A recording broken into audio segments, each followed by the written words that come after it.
வணக்கம் மக்களே! நம்ம கார்த்திக் கதையில ஜூலை 8 என்ன நடக்க போகுது அப்படிங்கிறத பத்தி தாங்க இந்த வீடியோல இப்ப நம்ம பார்க்க போறோம். வீடியோவுக்கு மறக்காம லைக் பண்ணிக்கோங்க. நீங்க லைக் பண்றது தான் எங்களுக்கு அடுத்தடுத்து வீடியோ போடுறதுக்கு ரொம்பவே இன்ட்ரெஸ்டிங்கா இருக்கும். ஸோ மறக்காம லைக் பண்ணிட்டு இந்த வீடியோவ தொடர்ந்து பாருங்க. ஸோ என்ன நடக்குது அப்படின்னு பார்த்துக்கிட்டிங்கன்னா, அந்த பொண்ணு வந்துட்டு நேரா ரேவதி கிட்ட வந்துட்டு உண்மைய சொல்றாங்க. உங்களுக்கு கடைசி 3 வருஷத்துல உள்ள எல்லா விஷயமுமே ஞாபகத்துல இல்ல மேடம். உங்களுக்கு கடைசி 3 வருஷத்துல என்ன நடந்துச்சு தெரியுமா? உங்க புருஷன் பேரு வந்து கார்த்திக். உங்களுக்கு ஏற்கனவே கல்யாணம் ஆகிருச்சு அப்படிங்கிற எல்லா விஷயத்தையுமே அந்த பொண்ணு சொல்லிடுறாங்க. இது கேட்டதும் ரேவதிக்கு பேரதிர்ச்சியா இருக்கு. "என்னம்மா சொல்ற? நீ சொல்றத என்னால நம்பவே முடியலையே" அப்படின்னு. அப்ப அந்த பொண்ணு சொல்றாங்க, "ஆமா மேடம். உங்களுக்கு ட்ரீட்மெண்ட் பண்ணது என்னோட அம்மா தான். என்னோட அம்மா வந்துட்டு உங்ககிட்ட உண்மைய முன்னாடியே சொல்லியிருக்கணும். ஆனா யாருமே இந்த விஷயத்த பத்தி உங்ககிட்ட சொல்லல. இது மாரி நீங்க வந்துட்டு வாழ வேண்டிய பொண்ணு. உங்க புருஷன் கூட சந்தோஷமா வாழ வேண்டிய பொண்ணு. ஆனா, உங்க புருஷன்கிட்டேருந்து உங்க வீட்ல உள்ளவங்க எல்லாருமே பிரிச்சு வச்சிருக்காங்க" அப்படின்னு. இத கேட்டதும் ரேவதி ரொம்பவே அதிர்ச்சி ஆகுறாங்க. அப்போ மாடிக்கு வந்த அந்த ஈஸ்வரி இது எல்லாத்தையுமே கேட்டுட்டு பேரதிர்ச்சி ஆகுறாங்க. அந்த பொண்ணு எல்லா உண்மையையும் சொன்னத கேட்டுட்டு ஈஸ்வரி பேரதிர்ச்சி ஆகுறாங்க. ஈஸ்வரி நேரா மாடிக்கு வராங்க. ரேவதியும் அந்த பொண்ணு நிக்கிறத பார்த்துட்டு ஈஸ்வரி அந்த பொண்ண பார்த்து, "ஏய், இப்ப நீ எதுக்கு இங்க வந்த?" அப்படின்னு கேட்க, அந்த பொண்ணு சொல்றாங்க, "இங்க பாருங்க, நீங்க தயவு செஞ்சு உண்மைய சொல்லிருங்க ரேவதி கிட்ட. எதுக்காக எல்லாரும் சேர்ந்து பொய் சொல்றீங்க?" அப்படின்னு கேக்குறாங்க. ஈஸ்வரி சொல்றாங்க, "இங்க பாரு, இது என்னோட குடும்பத்து பிரச்சனை. என் குடும்பத்து பிரச்சனைய எப்படி கவனிக்கிறது அப்படிங்கிறது எனக்கு தெரியும். நீங்க யாரும் தேவையில்லாம இதுல தலையிடணும் அப்படின்னு அவசியம் கிடையாது" அப்படின்னு. இத கேட்டதும் அந்த பொண்ணு நேரா ரேவதிய பார்த்து, "இங்க பாருங்க மேடம், இதுக்கப்புறமும் உங்களோட லைஃப காப்பாத்திக்க வேண்டியது உங்களோட கையில தான் இருக்கு. என்னால முடிஞ்சது உண்மைய வந்து சொல்லிட்டேன். இதுக்கப்புறம் நீங்க தான் சுதாரிப்பாகணும்" அப்படின்னு சொல்லிட்டு நேரா ஈஸ்வரிய பார்த்து, "உங்க பெத்த பொண்ணுகிட்டயே நீங்க ரொம்ப பெரிய உண்மைய மறைக்கிறீங்க. கண்டிப்பா உங்க பொண்ணுகிட்ட ஒரு நாள் நீங்க வந்துட்டு பதில் சொல்ற மாரி இருக்கும்" அப்படின்னு சொல்லிட்டு அந்த பொண்ணு அந்த இடத்துல இருந்து கிளம்புறாங்க. ரேவதி நேரா அவங்க அம்மாவை பார்த்து, "அம்மா, இந்த பொண்ணு சொல்லிட்டு போனது எல்லாமே உண்மைதானே? ஏம்மா என்கிட்ட நீங்க இவ்ளோ பெரிய பொய் சொல்றீங்க?" அப்படின்னு கேக்குறாங்க. அதுக்கு ஈஸ்வரி சொல்றாங்க, "இங்க பாரு ரேவதி, தேவையில்லாம கண்டவங்க இத சொல்றாங்க அப்படின்னு நீ நம்பாத" அப்படின்னு. அதுக்கு ரேவதி சொல்றாங்க, "என்னம்மா இப்படி சொல்ற? அவங்க வந்துட்டு டாக்டர் சொன்னாங்க அப்படின்னு எனக்கு என்ன பிரச்சனை அப்படிங்கிறத பத்தி அவங்க நேரடியாவே என்கிட்ட வந்து சொல்றாங்க. நீங்க என்னடான்னா உண்மை இல்லை அப்படின்னு சொல்றீங்க. எனக்கு எதை நம்புறது அப்படின்னு தெரியல. நான் வீட்ல உள்ளவங்க கிட்டயே கேக்குறேன்" அப்படின்னு. ஈஸ்வரி சொல்றாங்க, "சரி, நீ போய் வீட்ல உள்ள யாருக்கிட்ட வேணும்னாலும் கேளு. அந்த பொண்ணு சொல்றது பொய்ன்னு தான் சொல்லுவாங்க.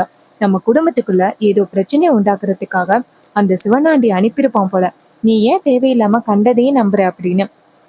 ரேவதியும் சரிம்மா அப்படின்ட்டு அங்கேருந்து வராங்க. வந்துட்டு எல்லாரையும் பார்க்குறாங்க. "அக்கா, தங்கச்சி எல்லாரும் எங்க இருக்கீங்க? வாங்க" அப்படின்ட்டு. எல்லாரும் அந்த இடத்துக்கு வந்தாங்க. அப்போ மயிலு கேட்குறாரு ரேவதிய பார்த்து, "ரேவதி, என்னாச்சு? உன் முகமே சரியில்லையே. ஏன் நீ இவ்ளோ குழப்பத்தோட இருக்க?" அப்படின்னு கேட்குறாங்க. ரேவதி சொல்றாங்க, "இல்ல மாமா, நான் உங்க எல்லார்கிட்டயும் ஒரு முக்கியமான ஒரு விஷயத்த கேட்க போறேன். யாரும் தயவு செஞ்சு பொய் சொல்லாம என்கிட்ட உண்மைய சொல்றீங்களா? இது என்னுடைய வாழ்க்கை பிரச்சனை" அப்படின்னு. மயிலு சொல்றாரு, "சொல்லு ரேவதி, நீ என்ன சொன்னாலும் நாங்க முடியாதுன்னா சொல்லப் போறோம்? சொல்லு. நீ என்ன கேட்கணுமோ எங்க கிட்ட கேளு. அதுக்கான பதில் எல்லாத்தையுமே நாங்க குடுக்குறோம்" அப்படின்னு சொல்ல, அதுக்கு அவரு சொல்றாரு. ரேவதி சொல்றாங்க, "இங்க பாருங்க மாமா, எனக்கு ஏற்கனவே கல்யாணம் ஆகிருச்சா? எனக்கு கடந்த 3 வருஷத்துல உள்ள எல்லா ஞாபகமும் மறந்து போயிருச்சா?" அப்படின்னு கேக்குறாங்க. இத கேட்டதும் மயிலு ரொம்பவே ஷாக் ஆகுறாரு. நேரா அவங்க அத்தைய பார்க்க ஈஸ்வரி வந்துட்டு நைஸா, இந்த விஷயத்த பத்தி ரேவதி கிட்ட எதுவுமே சொல்லக்கூடாது அப்படின்னு சைகையில சொல்றாங்க. இத கேட்டதும் ரொம்பவே அதிர்ச்சி ஆகுறாங்க நம்ம மயிலு. அப்ப மயிலே நேரா ரேவதிய பார்த்து, "இல்ல ரேவதி, அப்படியெல்லாம் எதுவும் இல்லையே. யாரு உன்கிட்ட இந்த மாதிரி ஒரு தப்பான தகவலை சொன்னது? அப்படியெல்லாம் எதுவும் இல்லையே. நீ நல்லா தான் இருக்க. உனக்கு எந்த பிரச்சனையும் இல்லை" அப்படின்னு. ரேவதி சொல்றாங்க, "இல்ல மாமா, நீங்களும் பொய் சொல்றீங்க. அக்கா, மாமா வந்துட்டு பொய் சொல்றாரு. நீ சொல்லுக்கா, எனக்கு கல்யாணம் ஆகிட்டா, அதுவும் கார்த்தி மாமா கூட எனக்கு கல்யாணம் ஆகிட்டா, 3 வருஷத்துல இவ்ளோ விஷயங்கள் நடந்திருக்கா? எனக்கு எதுவுமே ஞாபகம் இல்லையா அந்த விபத்துனால" அப்படின்னு. அப்போ ரோகிணி மனசுக்குள்ள நினைக்கிறாங்க, "ரேவதி, நீ ஏன் இந்த விஷயத்த கேக்குற? ஆனா உன்கிட்ட சரின்னு கூட என்னால சொல்ல முடியல. எல்லாம் அம்மாவோட பிடிவாதத்தினால இதெல்லாம் நடந்துகிட்டு இருக்கு. என்னை மன்னிச்சிரு ரேவதி" அப்படின்ட்டு நேரா ரேவதியை பார்த்து, இல்ல ரேவதி, உனக்கு எந்தவித ஞாபகம் மறதியும் இல்லை. கடைசி 3 வருஷத்துல உனக்கு ஒன்றும் கல்யாணம் எல்லாம் ஆகல அப்படின்னு. அப்ப ரேவதி சொல்றாங்க, இல்ல, நீங்க எல்லாருமே சேர்ந்து என்கிட்ட ரொம்ப பெரிய பொய் சொல்றீங்க. நான் கண்டிப்பா உண்மைய கண்டுபிடிக்காம இருக்க மாட்டேன் அப்படின்னு ரேவதி நேரா ரூமுக்கு போறாங்க. அவங்க போனதும் ஈஸ்வரி வீட்ல உள்ள எல்லாரையுமே பார்த்து, இங்க பாருங்க, அந்த டாக்டரோட பொண்ணு இருக்கால்ல, அவ எல்லாத்தையுமே ரேவதி கிட்ட உண்மையை சொல்லிட்டா. ரேவதிக்கு உண்மை தெரிஞ்ச பிறகுதான் அவ இப்படி நடந்துகிட்டு இருக்கா. யாரும் தேவையில்லாம ரேவதி கிட்ட இந்த கடந்த கால விஷயத்த பத்தி எதையுமே சொல்லக்கூடாது, சரியா? அப்ப ரோகிணி சொல்றாங்க, அம்மா, அதான் ரேவதிக்கு எல்லாமே தெரிஞ்சு போச்சேம்மா.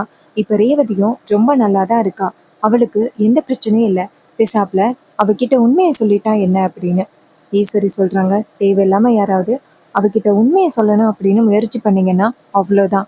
அவளுக்கு எந்த வகையிலையும் உண்மை தெரியவே கூடாது அப்படின்னு சொன்னதும் ரோகிணி ரொம்பவே அதிர்ச்சி ஆகுறாங்க. என்னடா இது, அம்மா இவ்ளோ பிடிவாதம் பிடிக்கிறாங்களே அப்படின்னு ரொம்பவே ஷாக் ஆகுறாங்க. அப்போ நம்ம மயிலு நேரா அவங்க அத்தைய பார்த்து, அத்தை, சகல எந்த அளவுக்கு ரேவதி மேல பாசத்தோடையும் காதலோடையும் இருக்காரு அப்படின்னு உங்களுக்கு நல்லாவே தெரியும். அது தெரிஞ்சும் அவங்க 2 பேரையுமே நீங்க பிரிக்கணும் அப்படின்னு ஆசைப்படுறீங்களே, அது எந்த விதத்துல நியாயம் அப்படின்னு ஈஸ்வரி சொல்றாங்க, இங்க பாருங்க பெரிய மாப்பிள்ள, இந்த வீட்ல நீங்க எந்த நிலைமையில இருக்கிறீங்க அப்படின்னு உங்களுக்கு நல்லாவே தெரியும். ஸோ தேவையில்லாம இந்த குடும்பத்து பிரச்சனையில தலையிடுறேன் அப்படின்னு சொல்லிட்டு நீங்க எதுவும் பெரிய பிரச்சனையில மாட்டிக்காதீங்க. என் பொண்ணுக்கு உங்களை பிடிச்சிருக்கு அப்படிங்கிற ஒரு காரணத்துக்காக தான் நான் உங்களை இந்த வீட்டுக்குள்ள வச்சுக்கிட்டு இருக்கேன். எனக்கு உங்களை சுத்தமா பிடிக்கவே பிடிக்காது அப்படின்னு. இதை கேட்டதும் ரொம்பவே அதிர்ச்சி ஆகுறாங்க மயிலு. என்னடா இது, அத்தை இப்படி பேசுறாங்களே அப்படின்னு. ரோகிணி அவங்க அம்மாவை பார்த்து, அம்மா, என்னம்மா என் புருஷனை நீங்க இப்படி அவமானப்படுத்தி பேசுறீங்க அப்படின்னு கேக்குறாங்க. அதுக்கு ஈஸ்வரி சொல்றாங்க, இங்க பாரு, ஒவ்வொருத்தரும் என்கிட்ட நடந்துக்கிற முறையே இருக்கு. அவரு என்கிட்ட தேவையில்லாம இந்த மாதிரி பேசுறாரு. அதனாலதான் நான் இப்படி பேசினேன் அப்படின்னு. இதை கேட்டதும் ரொம்பவே அதிர்ச்சி ஆகுறாங்க நம்ம ஹீரோயின். என்னடா இது, அம்மா இப்படி பேசுறாங்களே, அம்மாவை எந்த வகையிலையுமே சமாதானப்படுத்த முடியாது போல அப்படின்ட்டு. ஈஸ்வரி சொன்னது கேட்டுட்டு ரேவதி ரூமுக்குள்ள பயங்கர ஒரு குழப்பத்தோட இருக்காங்க. அம்மா எதுக்காக இப்படி வெறுத்து பேசுறாங்க அப்படின்னு. அப்போ ரேவதி என்ன பண்றாங்கன்னா, இது சரிப்பட்டு வராது, நம்மளாவே உண்மையை கண்டுபிடிச்சாதான் இது சரிப்பட்டு வரும் அப்படின்னு ரேவதி நைஸா ரூமுக்குள்ள போய் படுத்திருக்காங்க. எல்லாரும் வீட்டை விட்டு எங்கேயாவது போறாங்களா அப்படின்னு பாக்குறாங்க. அப்பதான் ஈஸ்வரி ஏதோ கோவில் விஷயமா வெளியில கிளம்புறாங்க. இன்னொரு பக்கம் ரோஹிணியும் ஏதோ அவங்க ஃப்ரெண்டை பாக்குறதுக்காக கிளம்புறாங்க. அதே நேரத்துல ரேவதி வீட்டை விட்டு வெளியில வராங்க. ஸோ வீட்டுல யாருமே இல்லை. ஸோ கண்டிப்பா இந்த டயத்துல நம்ம உண்மை என்னமோ அதை கண்டுபிடிக்கிறதுக்கு ட்ரை பண்ணலாம் அப்படின்ட்டு நேரா கோவிலுக்கு கிளம்புறாங்க. நேரா கோவிலுக்கு போயிட்டு சாமி கும்பிடுறாங்க. என் வாழ்க்கையில என்னெல்லாம் நடக்குது அப்படின்னு எனக்கு சரியா புரியவே இல்லை. ஆனா கண்டிப்பா ஏதோ மிகப்பெரிய அநியாயம் எனக்கு நடக்குது அப்படிங்கிறது நல்லாவே புரியுது. கடவுளே, நீங்க தான் இதுக்கு பின்னாடி என்ன ரகசியம் இருக்கு அப்படிங்கிறத எனக்கு தெளிவுபடுத்தணும் அப்படின்னு சாமி கும்பிடுறாங்க. அதே நேரத்துல அந்த இடத்துக்கு ஒரு அம்மா வராங்க. அந்த அம்மா நேரா ரேவதியை பார்த்து, ரேவதி, நல்லா இருக்கியாமா அப்படின்னு சொல்ல, ரேவதி சொல்றாங்க, நான் நல்லா இருக்கேன், நீங்க யாரு அப்படின்னு அந்த அம்மா கேக்குறாங்க. என்ன ரேவதி, என்ன தெரியலையா உனக்கு? உன்னோட கல்யாணத்துக்கெல்லாம் வந்திருக்கேன், என்ன டப்புன்னு என்ன தெரியலைன்னு சொல்ற அப்படின்னு. ரேவதி சொல்றாங்க, அம்மா, என்னை மன்னிச்சிருங்க, எனக்கு கடைசி 3 வருஷத்துல என்ன நடந்துச்சோ அது எல்லாமே மறந்து போயிருச்சுமா அப்படின்னு. இதை கேட்டதும் அந்த அம்மா ஷாக் ஆகுறாங்க. என்னம்மா சொல்றேன், கடைசி 3 வருஷத்துல உள்ள விஷயம் எதுவுமே உனக்கு ஞாபகம் இல்லையா? என்னம்மா இவ்வளவு பெரிய ஷாக்கான விஷயத்த சொல்ற? இங்க பாரு, உனக்கு ஏதாவது பிரச்சனையா அப்படின்னு. ரேவதி சொல்றாங்க, ஆமாம்மா, எனக்கு கொஞ்ச நாளைக்கு முன்னாடி ஒரு விபத்து நடந்துச்சு, மிகப்பெரிய விபத்து. அந்த விபத்துல எனக்கு ஏதோ ஆகிருச்சு. அதனால கடைசி 3 வருஷத்துல உள்ள எந்த ஞாபகமும் எனக்கு இல்லை. அந்த டயத்துல தான் எனக்கு கல்யாணம் ஆகிருக்கும் அப்படின்னு நினைக்கிறேன். இதை கேட்டதும் அந்த லேடி சொல்றாங்க, இங்க பாருமா, நீ கவலைப்படாத, எல்லா விஷயத்தையும் நான் சொல்றேன், உன் குடும்பத்துல என்னெல்லாம் நடந்திருக்கோ அது எல்லாமே எனக்கு தெரியும் அப்படின்னு சொல்லிட்டு அந்த லேடி நேரா ரேவதி கிட்ட எல்லா விஷயத்தையும் சொல்லிடுறாங்க. கல்யாணம் ஆனதுலேருந்து எப்படி கல்யாணம் ஆணுச்சு அப்படிங்கிறது வரைக்கும் எல்லாத்தையுமே சொல்லிடுறாங்க. இதை கேட்டதும் ரேவதி ரொம்பவே ஷாக் ஆகுறாங்க. இவ்வளோ பெரிய விஷயம் நடந்திருக்கா அப்படின்னு ரேவதி என்ன பண்றாங்கன்னா, நேரா அந்த அம்மாவை பார்த்து கையெடுத்து கும்பிட்டு, எனக்கு மிகப்பெரிய உண்மையை தெளிவுபடுத்தியிருக்கீங்க, நான் கண்டிப்பா இந்த நன்றியை நான் என்னைக்குமே மறக்க மாட்டேன். நான் உடனே போயிட்டு அம்மா கிட்ட கேட்குறேன் அப்படின்னு சொல்லிட்டு ரேவதி பயங்கர கோவத்தோட நேராக வீட்டுக்கு வராங்க.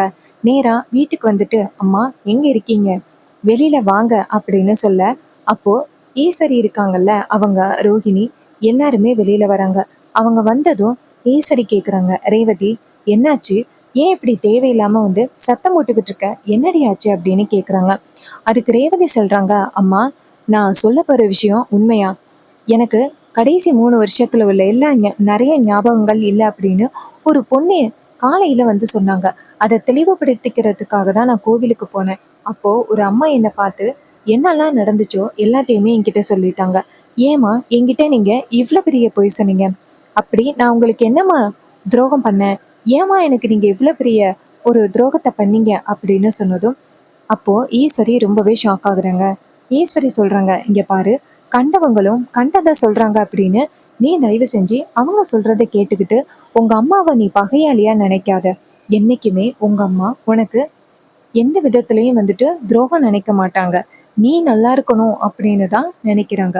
தயவு செஞ்சு அவங்க சொல்றதை கேட்டுட்டு இப்படி சத்தம் போடாதம்மா அப்படின்னு சொல்ல, அதுக்கு ரேவதி சொல்றாங்க, இல்லம்மா நான் நினைச்சு கூட பார்க்கவே இல்லை இப்படி ஒரு விஷயம் நடக்கும் அப்படின்னு. எனக்கு ஏதோ ஒரு மிகப்பெரிய விஷயம் என் மனசை விட்டு போயிருச்சு அப்படின்னு என் மனசு ஆரம்பத்துல இருந்தே சொல்லிக்கிட்டு இருந்துச்சு. ஆனா இது என்ன விஷயம் அப்படின்னு தான் எனக்கு தெரியல. ஆனா இப்பதான் புரியுது என்ன விஷயத்த நான் மறந்தேன் அப்படின்னு அப்படின்னு.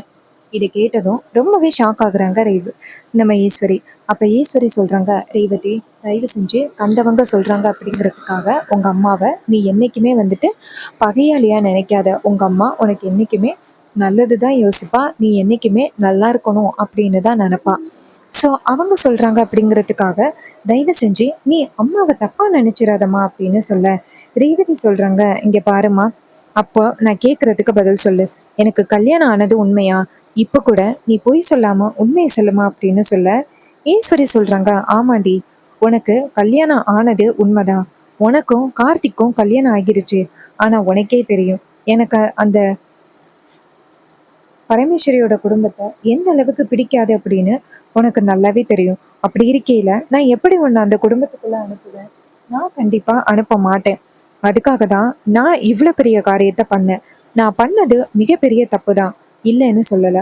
ஆனா என் பொண்ணுக்கு என்ன நல்லதோ அதை தான் நான் பண்ணிக்கிட்டு இருக்கேன். நீ வந்துட்டு அந்த கார்த்தி பையில கல்யாணம் பண்ணி அந்த வீட்டுக்கு போன அப்படின்னா உன்னால கண்டிப்பா நிம்மதியாவே இருக்க முடியாது. அதனாலதான் நான் இப்படி ஒரு காரியத்தை பண்ணேன் அப்படின்னு சொன்னதும் ரேவதி ரொம்பவே ஷாக் ஆகுறாங்க. அம்மா நீங்க எனக்கு இவ்வளவு பெரிய துரோகத்தை பண்ணுவீங்க அப்படின்னு நான் எதிர்பார்க்கவே இல்லை. ஒரு பெத்த தாய் பெத்த பொண்ணுகிட்ட எந்த விஷயத்த மறைக்க கூடாதோ அந்த விஷயத்த மறைச்சிருக்காங்க. கல்யாண வாழ்க்கையவே மறைச்சு நீங்க இவ்வளவு பெரிய விஷயத்த பண்ணிருக்கீங்க. அதுவும் எவனே தெரியாத ஒருத்தனை எனக்கு கல்யாணம் பண்ணி வைக்கிறதுக்கு முடிவு பண்ணீங்க. தப்பு எல்லாமே உங்க மேலதாம்மா, பாட்டி மேல எந்த தப்புமே இல்லை.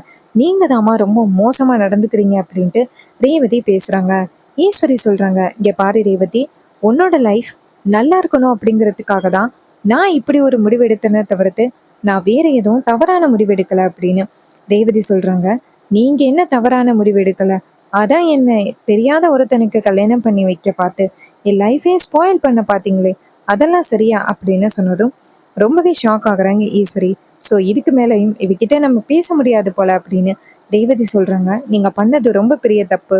நான் இப்பவே என் புருஷனுக்கு ஃபோன் பண்ணி நான் அவர் கூட போக போறேன் அப்படின்னு சொன்னதும் ஈஸ்வரி ரொம்பவே ஷாக் ஆகுறாங்க. ஸோ இந்த கதை உங்களுக்கு பிடிச்சிருக்கா? இந்த கதை பிடிச்சிருந்துச்சுன்னா இந்த வீடியோவுக்கு மறக்காம லைக் பண்ணிக்கோங்க. நீங்க லைக் பண்றது தான் எங்களுக்கு அடுத்தடுத்து வீடியோஸ் போடுறதுக்கு ரொம்பவே இன்ட்ரெஸ்டிங்கா இருக்கும். ஸோ மறக்காம லைக் பண்ணிட்டு இந்த வீடியோவை தொடர்ந்து பாருங்க. நம்ம வந்துட்டு அதிகமா நேச்சர் சம்பந்தமான வீடியோஸ் தான் ஷேர் பண்ணிக்கிட்டு இருக்கோம். உங்களுக்கு நேச்சர் சம்பந்தமான வீடியோஸ் பிடிக்கும் அப்படின்னா நம்ம சேனலை தொடர்ந்து ஃபாலோ பண்ணி சப்ஸ்கிரைப் பண்ணி வாட்ச் பண்ணுங்க. தேங்க்யூ ஃபார் வாட்சிங். See you on next new video.